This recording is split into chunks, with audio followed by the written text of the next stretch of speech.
Fellow countrymen and women, I'm here to address you once again in the course of our nation's history. I'm here to address Nigerians, especially on my brother and friend, the former governor of Anambra State, and the former vice presidential candidate of our political party, Peter Obi. Peter Obi is one of the finest Nigerians who is intellectually mobile and administratively sagacious. He's a great Nigerian, and by the grace of God, he has the potential of being a great president in the nearest future. I celebrate you, Peter Obi, and I celebrate your movement for a new Nigeria. I celebrate your conscientization of the Nigerian youth and public on governance and building a new Nigeria. But I want to advise that your time is not now, because you will have to wait for your time. I've listened to your postulations, I've listened to your arguments, I've listened to your deliveries, I've listened to your campaigns, and I can say that 90% of your campaign is dwelling on reducing the cost of governance. I mean, most of your campaigns is around cutting the costs of governance. And I want to tell you that the problem of this country is beyond just cutting the cost of governance. The problem of this country is beyond reducing the cost of governance. I'm not saying that it's deceptive, I'm not saying it's pretentious, but I'm telling you that it is less than 1% of our national problem. Beyond cutting the cost of governance, and I want to say that cutting the cost of governance, you don't need to be a president to cut the cost of governance.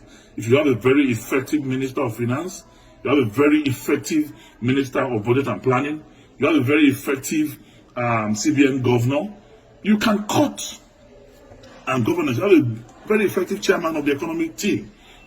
You can cut governance with the cooperation of a president. But I want to say that that is not our major problem today in this country. What we need today in Nigeria is to unify this country. Nigeria has never been this divided in our national history. Not even during the Civil War are we this divided. There is no trust between the North and the South. There is no trust between the East and the North. There is no trust between the West and the South and the Southeast. So we need one character who have the capacity and capability to unite us together as a nation first, because we need to first believe in ourselves as people. We need to believe in our unity. We need to believe in our togetherness even before we can make progress, because without unity there can be no peace, and without peace there can be no development. So first, we need a unifier. Who can unify this country? Today I want to ask sincerely, Peter Obi and his supporters, can Peter Obi be trusted by a typical Katsina man or somebody from the northern part of this country? Can he be trusted as an Igbo man by Middle Belters, by core northerners? The answer, in every sincerity of purpose of heart and commitment, is no. So we need one Nigeria who is going to be trusted by every part of this country, who the North will believe in, who the South will believe in. And that person, without blinking my eyes, is Atiku Abubakar, who, when it was dangerous for any leader to talk about the issue of devolution of powers, when it was dangerous for any leader to talk about the issue of restructuring, he did, with every boldness in him. Today, Atiku Abubakar married a Yoruba man, have Yoruba sons. Atiku Abubakar married Igbo woman, he has Igbo children. Atiku Abubakar married Hausa woman, he has Hausa children. Married a Fulani woman, he has Fulani children. He's a pan-Nigerian, he's a true African Nigerian man. Only him, among those who are candidates of presidential, who are candidates of any political party today, seeking for the presidency of this country, have the capacity and potential to bring us together as a nation. So I want to say, it is time for us to think. I encourage the crusade, the movement started by Peter Obi to continue.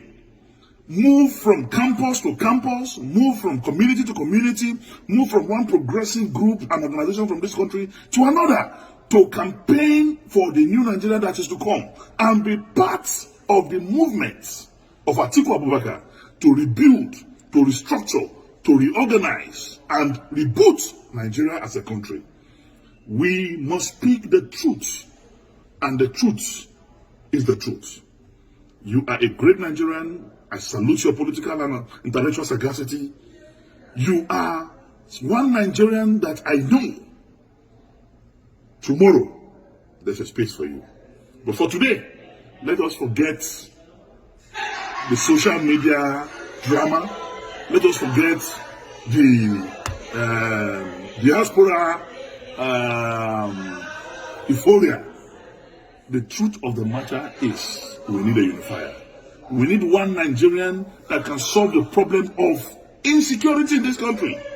We need a Nigerian that will have intel from every security facet of our national life. We need a Nigerian that will get intel from Cameroon, from Chad, from Mali, from Benin. We need a Nigerian that have that capacity to solve the problem of Boko Haram, banditry, and kidnapping, because he has intel and connection with the security network in the South African region. And that's Nigerian today. It's Atiku Abubakar.